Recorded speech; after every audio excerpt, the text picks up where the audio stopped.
Hi everyone, and welcome back to the Indie Pop Girl, the podcast for music chat, new releases, hidden gems, and nostalgic deep dives. The Throwback Friday series continues, and for this week, I have another pop banger for you. I'll be discussing Actually from 1987 by British pop royalty, the Pet Shop Boys. And before we get into the episode, if you enjoy music discussions like this, please consider following the podcast or leaving a like, depending on where you're listening. It really helps the show reach more people, and it means a lot for a small independent podcast like this one.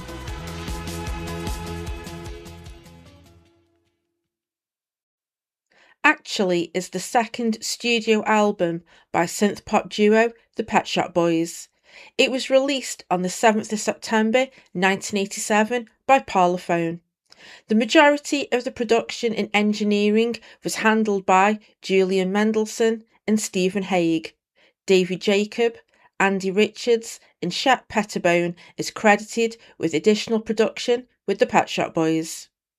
The record is a meticulously crafted, cohesive 10-track project with some impressive production and mixing. Actually remains the top-selling album in the UK for the duo, certified triple platinum with over 1 million sales. It debuted at number 2 on the UK album chart behind Michael Jackson's Bad. The record produced 4 UK top 10 singles, including 2 number ones. The era is also infamous, with the duo clinching the UK Christmas number 1 spot with their iconic cover of Always on My Mind.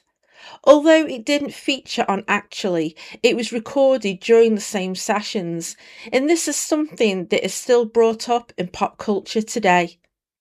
They stopped Fairy Tale of New York by the Pogues to take the top spot during Christmas 1987. Some people are still mad about it. Both are great songs, but I think people are forgetting that it was the British public who decided the fate of that number 1 spot and not the Pet Shop Boys themselves. The record is also notable for being released during the duo's imperial phase. It's generally defined as running from 1986 to 1988. Actually sits right at the heart of it due to an unstoppable run of cultural dominance. Neil Tennant created the phase to describe a rare window in a major pop artist's career when they are at their simultaneous commercial and creative peak. It has since become the template to describe contemporary acts of today, such as Taylor Swift, Billie Eilish, and Lady Gaga. I've wanted to talk about the Pet Shop Boys for the longest time on my podcast, and it's hard to believe that I'm only covering them now. They were the first pop act that I truly fell in love with when I was growing up in the 1980s. I wanted to play the keyboards like Chris Lowe so bad, and I thought that they were such a breath of fresh air.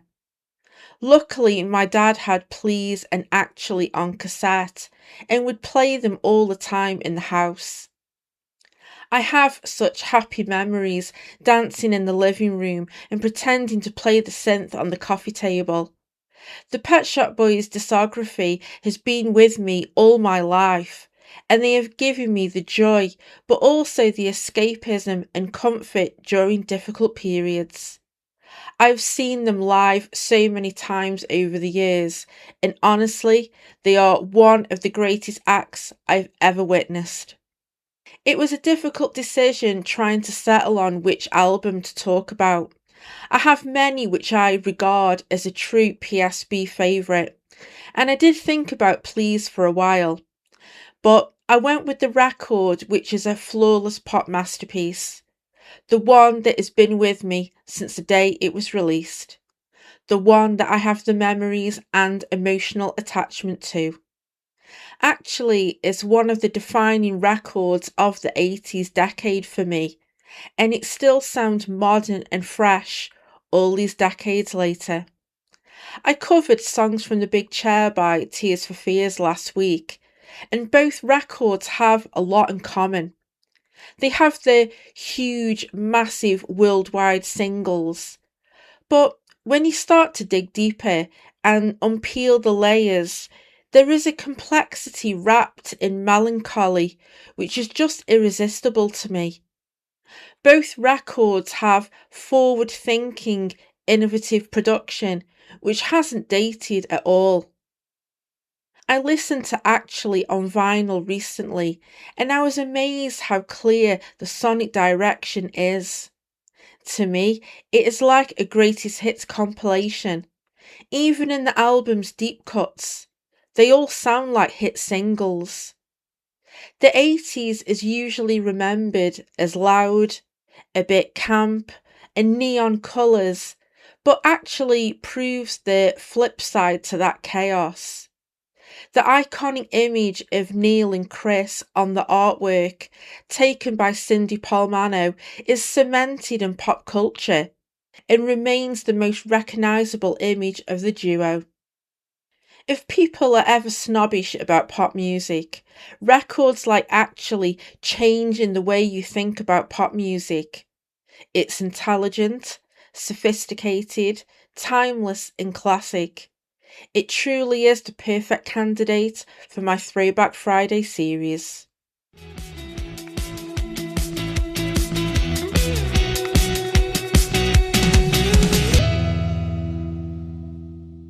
As I have mentioned in previous episodes, I will not be playing clips of the songs, so if you are curious, then please support the artists I cover by streaming, downloading, or buying physical copies. Thank you. Track 1, One More Chance. What a way to open up the record. Pet Shop Boys absolutely throw everything at the wall with One More Chance. They managed to pack in so much detail into the arrangement and production. The track was first released as their second single in 1984, produced by Bobby O. The re-recorded version on Actually features additional music written by Chris Lowe and a car crash sample. It is one of my favourite Pet Shop Boys album openers. They always like to make a statement with the opening track, and it really does set up the mood and atmosphere for the sonic direction of Actually. The production is bolder, more detailed, with a slightly darker undertone. I love how Neil and Chris take their time with the build-up. They don't rush the arrangement at all. And when the drums eventually come in during the second chorus, it's so satisfying. Julian Mendelssohn's production is the ingredient that ties all the elements together. The way how Neil's vocals are mixed with slight reverb, the sleigh bells, and that insane piano solo in the bridge by Chris. It really is such a complex track that only the Pet Shop Boys can pull off. I saw a quote from Connie Johnson of the Los Angeles Times and said that One More Chance isn't bad. She compared it to West End Girls, and I'm sorry, I don't see or hear that comparison. I know music is subjective and we can't all like the same things, but honestly, that's such lazy writing. One More Chance has aged like a fine wine. It's bold, aggressive, and perfectly matches the romantic paranoia of Neil's lyrics. I adore the line in the bridge, "You're so extreme, I want to take you home with me." I think the inclusion of the sleigh bells into the song's production is to mirror Neil walking in the rain in New York in the middle of December, which inspired the track. It's a stark contrast with all the layered synths and percussion, but you really couldn't imagine the song without those sleigh bells. Track 2, What Have I Done to Deserve This? This track is a collaboration with American songwriter Ailey Willis, who is credited with co-writing I'll Be There For You from Friends. It was originally intended to be included on their debut Please, but the delay in recording the song was finding someone suitable to sing on the track as it was written as a duet. I read that it was the Pet Shop Boys manager's assistant who suggested Dusty Springfield, and what an inspired choice that was. Sometimes the obvious choice isn't the one that instantly springs to mind. EMI Records suggested many artists for the duet, including Tina Turner, who was having a resurgence at the time. And thinking about it, it probably would have worked. Dusty Springfield's career and popularity suffered a major decline, and by the 1980s, she was dealing with her private life falling apart. Alcohol and drug addiction was present. She struggled with bipolar disorder, and her singing career seemed to be over. Thank God Dusty accepted the invitation, because not only did it resurrect her singing career, the track became a worldwide hit. It reached number 2 on both the UK and US singles charts. And when my dad got his copy of Actually, he played the song to death. I didn't get to experience the rest of the tracks for a period because of him rewinding the cassette to play the song over and over. I really don't understand why my dad just didn't buy the single. But little funny things like that are good memories, and that is what I always think about when I hear this song. What makes the duet stand out and why it's so memorable is down to the immaculate songwriting. The clear, crisp production and mixing is out of this world. Neil and Dusty's vocals blend so well together. They both have their moment on the track, but when they do sing together, it is fucking glorious.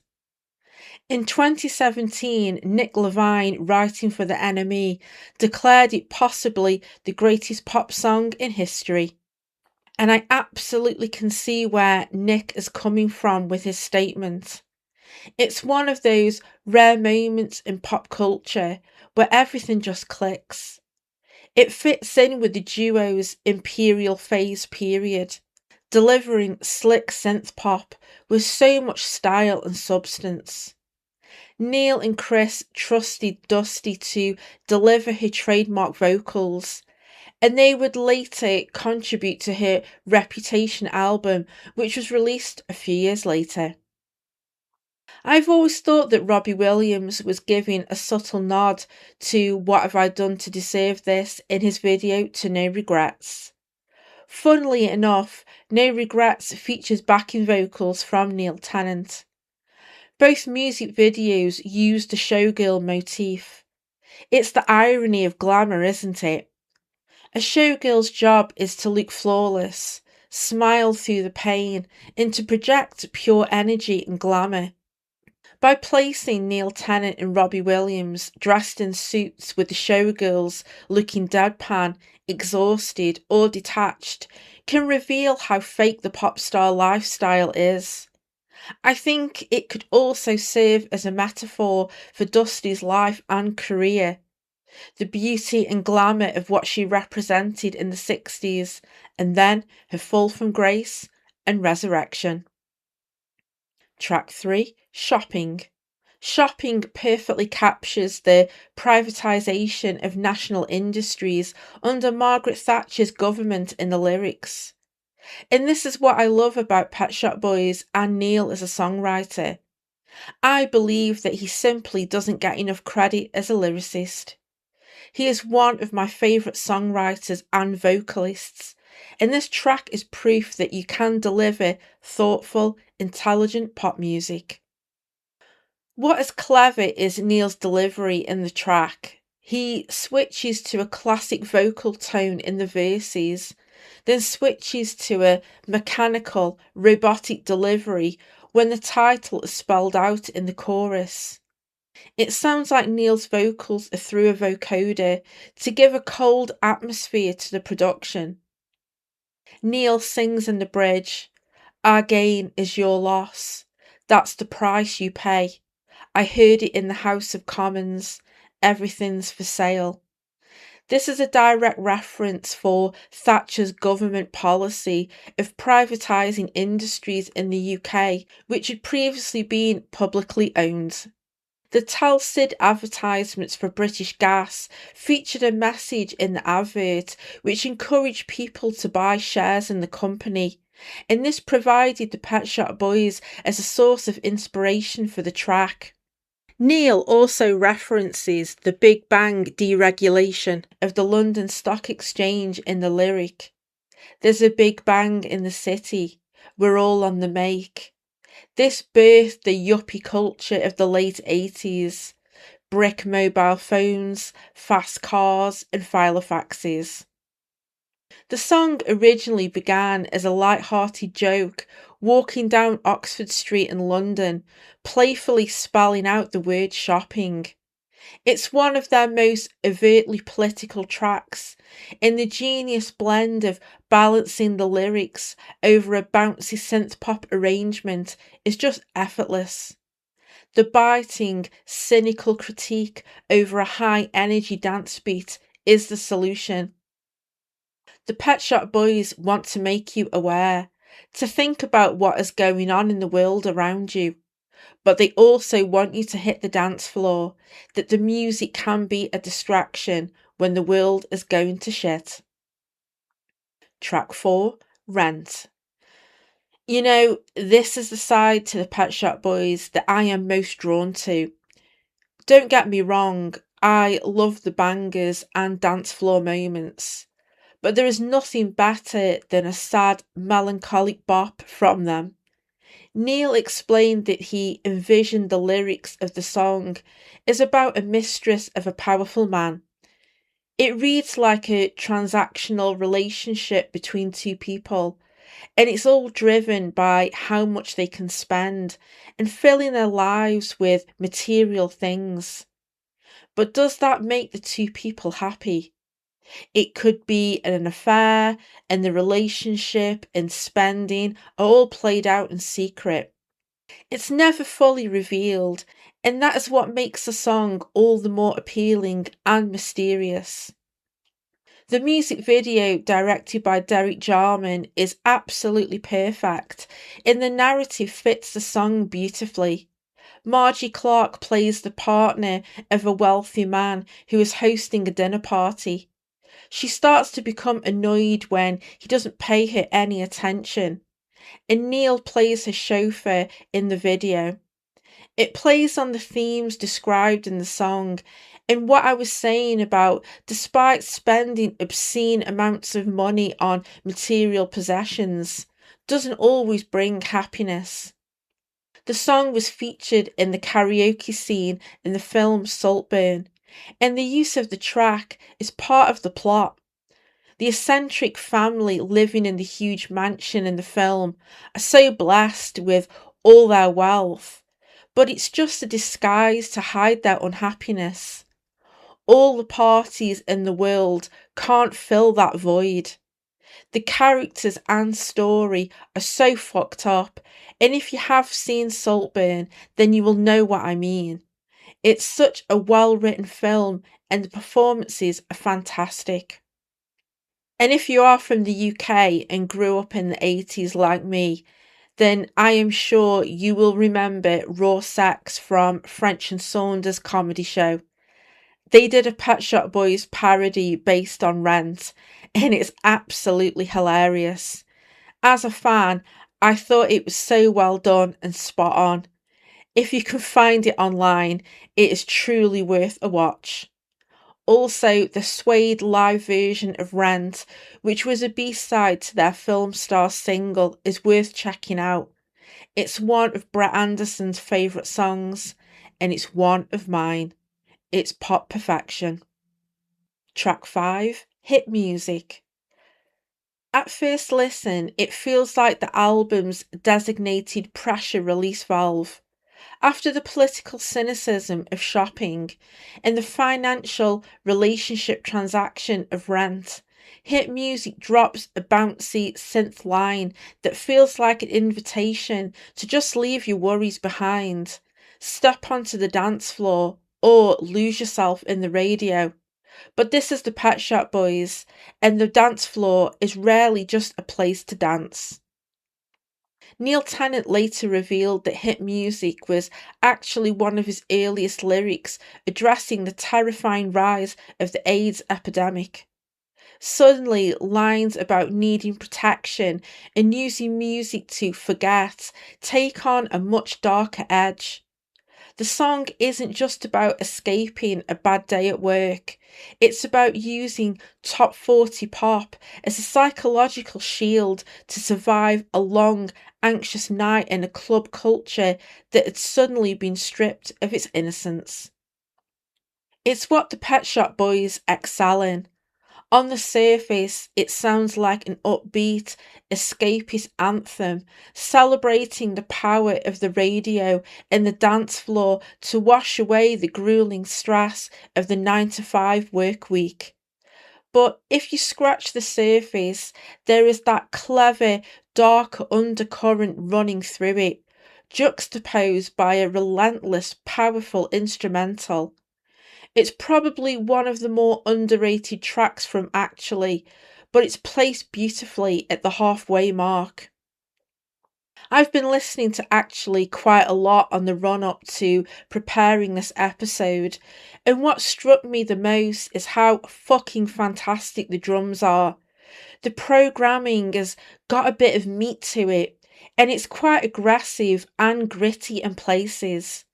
This track is prime example and I am here for it. I can't stress enough the importance of sequencing and track placement. Actually flows with ease, and you can tell that Neil and Chris have thought about the album journey.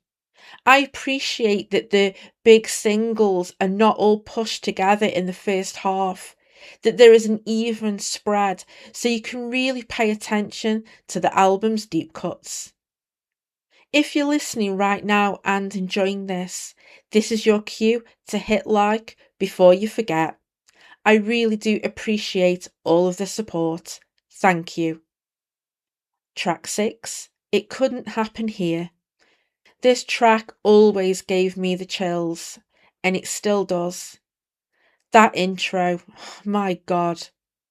Composer Ennio Morricone shares a songwriting credit, and Angelo Badalamenti contributed an arrangement which was programmed into a Fairlight sampler by musician Blue Weaver.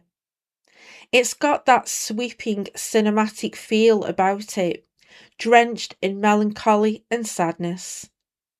Musically and contextually, the song represents a monumental shift from the rest of the album. I would say that it's the emotional core of Actually, and served as the title to their utterly bonkers but brilliant 1988 film.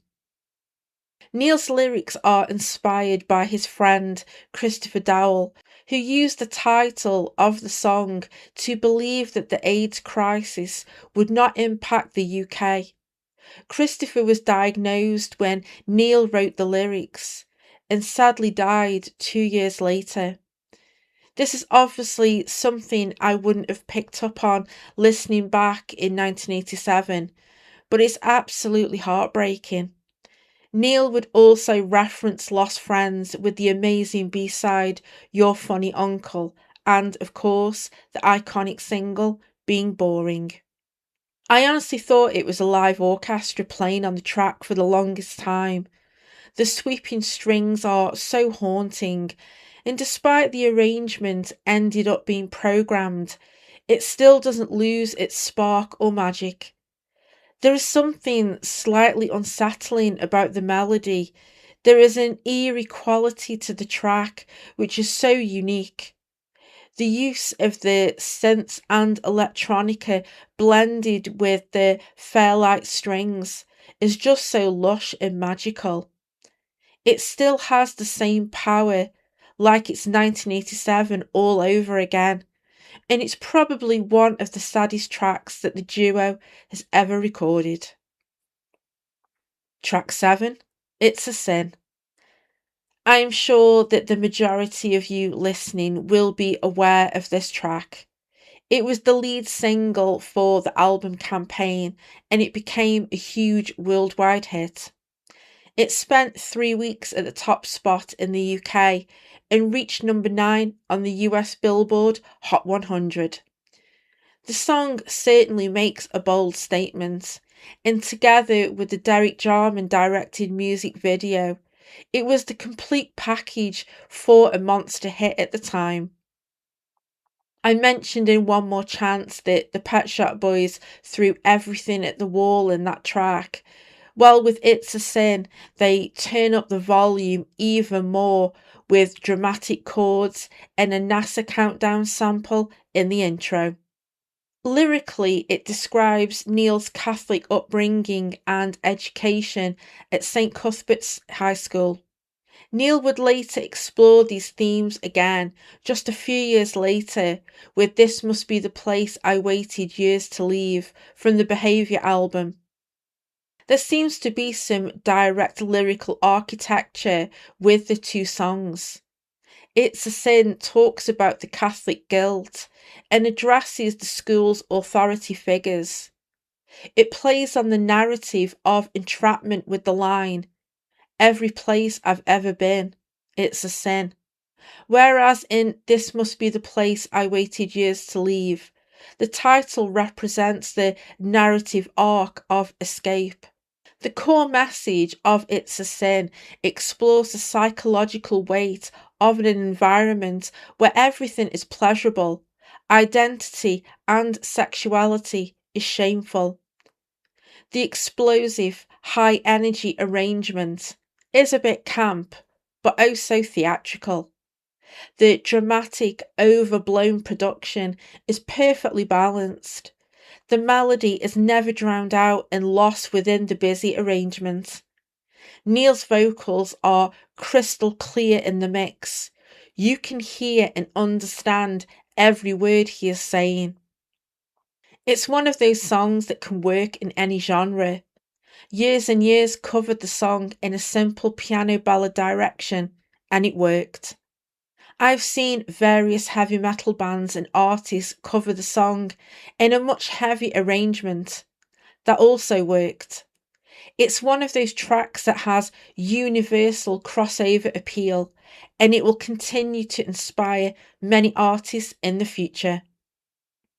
I just want to end this section on It's a Sin by reading the Latin that Neil recites at the end of the song. The translation to English reads, I confess to Almighty God and to you, my brothers, that I have sinned exceedingly in thought, word, act, and omission, through my fault, through my fault, through my most grievous fault. Hearing Neil perform this part live is stunning. It never fails to give me goosebumps. Track 8, I Want to Wake Up. So I'm going to say it now before I forget, but this run of the next 3 tracks is actually obscene, excuse the pun. The whole record is like a greatest hits compilation, but honestly, this 3-track run is one of my favourite runs, especially on a pop record. You would think that the quality would start to dip or decline this later on in the track list. But the Pet Shop Boys are like, no, we are just getting started, and I love them for that. I adore the production work by Shep Pettibone. He is truly a genius with whatever he does. See Erotica by Madonna for further proof.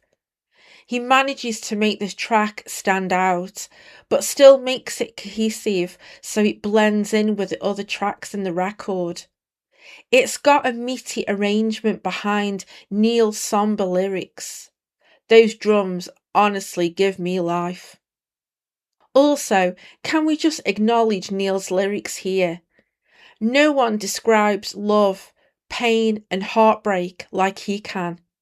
How he is able to tap into those feelings and emotions is breathtaking, and you can take away whatever connects with you. You feel every word, especially in this song. There is longing and desire present, but also the classic sadness and melancholy. This is not a straightforward love song. I Want to Wake Up is messy, which I'm sure a lot of people will be able to relate to.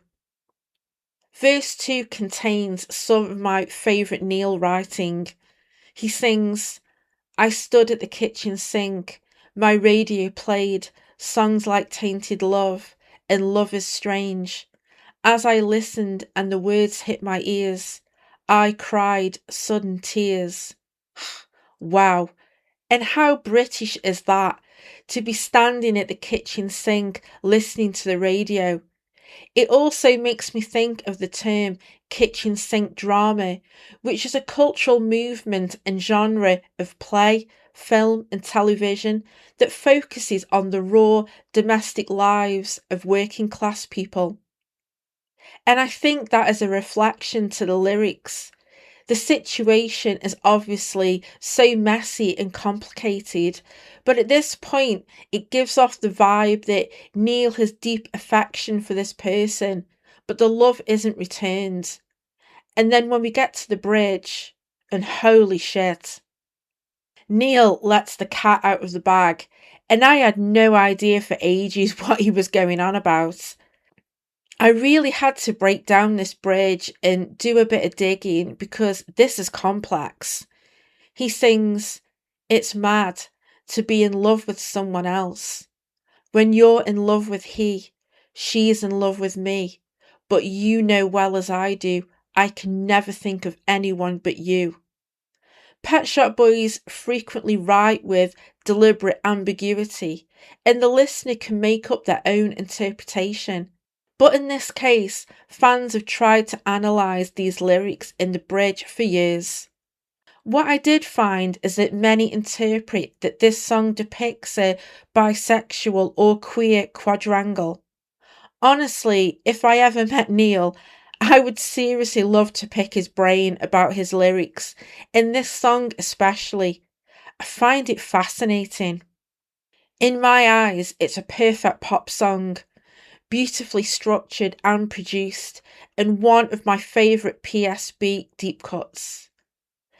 And talking of perfect pop songs, track 9, Heart. Heart was released as the fourth and final single in March 1988 and topped the UK chart for 3 weeks. Thank God the British public saw sense and got this banger to number 1, and I have always had such a soft spot for it. What is clever about the single campaign for Heart is that they used a single mix with a prominent guitar in the production. That is a version I prefer, and it's funny that the single mix is slightly longer than the album version. To have this released as a final single 6 months after the album release is pretty brave, especially when the majority of fans have already snapped up the album by then. Everything about this period just clicked. From the camp music video, which features Ian McKellen as a vampire, to the B-side of I Get Excited, You Get Excited Too. This is pop at its finest. This era was just so magical. I remember tuning into Top of the Pops every Thursday just to see the Pet Shop Boys especially, and I always made sure that they were played at my school discos. To be honest, the DJ didn't have a choice. Neil and Chris had originally offered Heart to Hazel Dean and then Madonna, but I am so glad that they decided to keep it for themselves. It's unusual as the lyrics are more straightforward when it comes to a declaration of love. It feels like the moment in the record to really let yourself go. The upbeat instrumental and the lyrics really hit, especially following on from the messiness of I Want to Wake Up. It's a love song, but there is still a complexity to it which I love. The production is so clean and timeless. And I just adore how Neil uses his modified voice as a melodic hook. It's something that the Pet Shop Boys do often in their songs, and they really play to their strengths. My husband and I saw the Pet Shop Boys on their Dream World tour at Leeds Arena in June 2023, and it was one of the greatest live experiences I've ever had. We have seen them so many times over the years, but the staging, the additional musicians, and the energy of the crowd is something that I will never forget. We were sitting at the front on the balcony, and I was sitting next to a family with two young children. They sang every song, and it was so beautiful to see. It reminded me of how I was when I discovered Pet Shop Boys at such a young age. When they performed this, I am telling you, the roof almost came off. I still get chills thinking about it, how everyone was singing every single word. For me, Heart is a true pop classic.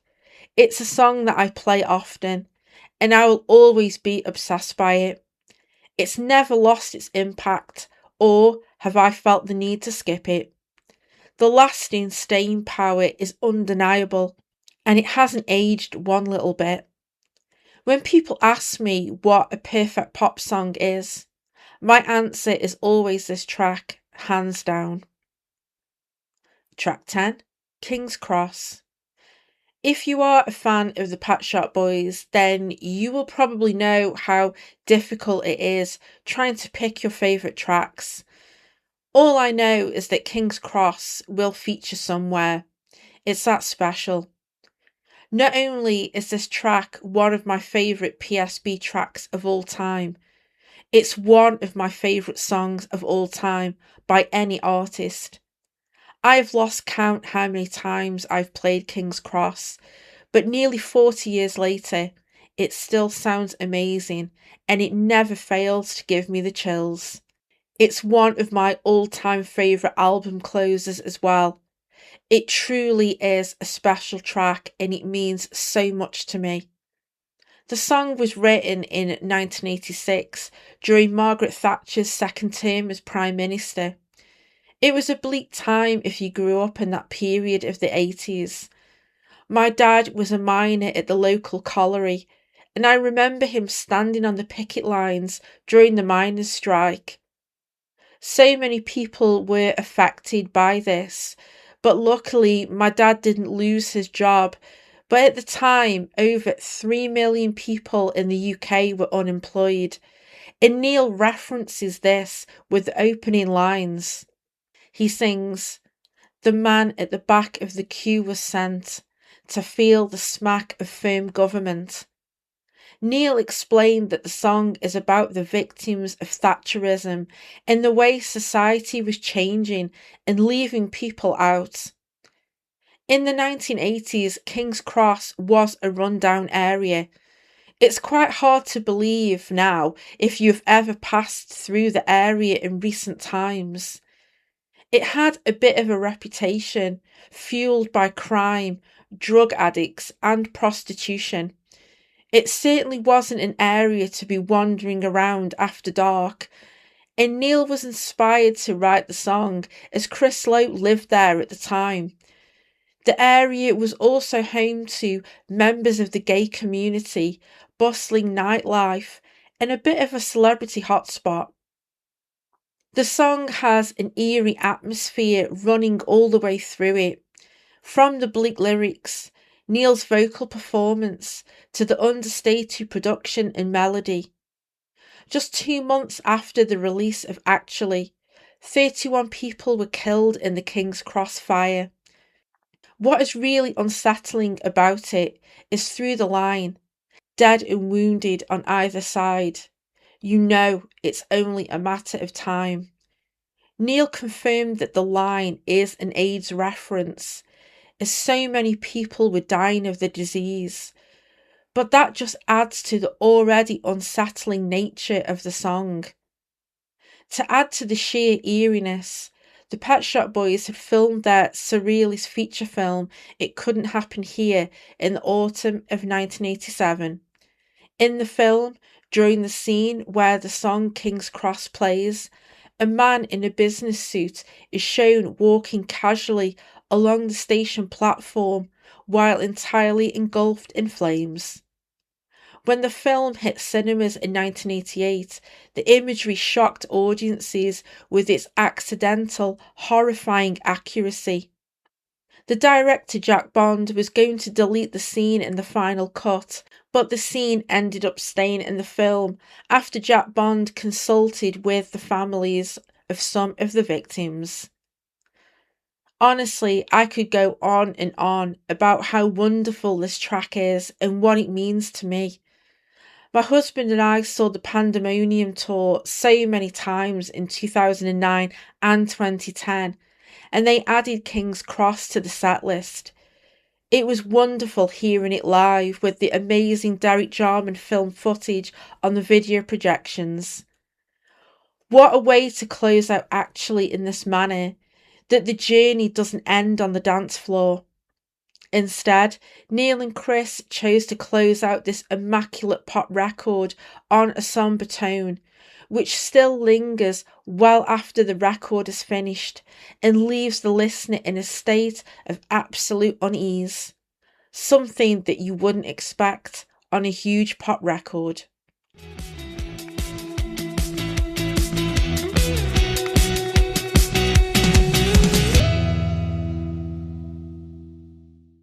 Actually, it's been on repeat for me nearly all week as I've been preparing this episode. It's hard to believe that this record is nearly 40 years old now. Listening to it as a complete body of work in 2026 sonically feels like it could have been released last year.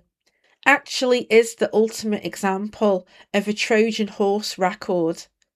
On the outside, it is a flawless, glossy, high-energy dance pop album packed with massive hooks.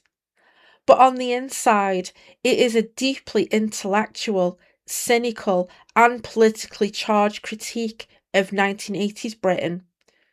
Pop snobs often assume dance music is shallow with not much to say. This record proves that music can make you dance, but the lyrical complex narratives throughout the record gives you a lot to think about. We all know how amazing Chris Lowe is as a musician and songwriter. He is a synth genius. But I feel that Neil Tennant simply doesn't get enough credit as a lyricist. On the surface, actually is a masterclass in glittering, chart-topping 80s synth pop that has stood the test of time. But underneath the gloss lies a brilliant, razor-sharp critique of that era. His deadpan, literary delivery influenced generations of artists who followed, from The Killers, Robbie Williams, to Lady Gaga and Madonna, all of whom have cited the duo as a blueprint for how to mix massive pop hooks with genuine substance and heaps of style. What I really admire about Neil and Chris is that they are both huge pop fans. They embrace pop music, and it really shows in their craft. They prove that there is nothing wrong in loving pop music and finding joy on the dance floor, but they put their own unique stamp all over their songwriting, and their longevity, lasting impact, and influence is proof of their hard work. Their 1988 film, It Couldn't Happen Here, was a critical and commercial failure. I never fully understood it at the time of release. If you have seen it, then you will know how bonkers it actually is. But over the years, I have found a new appreciation for it. It's weird and surreal, and you have no idea what the fuck is going on. But that's the film's charm. It's deeply unique, and I'm glad that it wasn't this massive hit. It's become this cult classic amongst the fandom, and now that I am older, I think it's rather wonderful. It's worth a watch for the legendary cafe scene with Gareth Hunt and the ventriloquist dummy. His breakfast order to the waitress is absolutely iconic in my opinion, and whenever my husband and I go out for breakfast or brunch, we will quote this. And if you know, you know. The actually era was truly magical. I look back fondly and have great memories attached. The record has soundtracked my life from being in primary school, then starting high school, and growing up throughout my teens, and then moving to London in 2003. I was constantly travelling by train, and having the further listening edition with the bonus tracks reminds me of going through London Euston and the Underground. Then experiencing them all over again with my now husband and seeing the Pet Shop Boys live at every available opportunity actually is a record that I revisit often, and it still has the same impact now to when I first experienced it back in 1987 on my dad's old stereo on cassette tape. I'd be lying if I said that I absolutely love everything that the Pet Shop Boys have ever done, because there are certain periods or records that I didn't connect with, but they have one of the strongest discographies that I can think of. And if you are new to the Pet Shop Boys, then you are in for a treat. I hope after this episode is finished, you will check them out.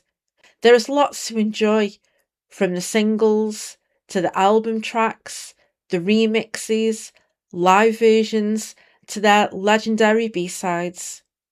They really are national treasures, and I will always love them.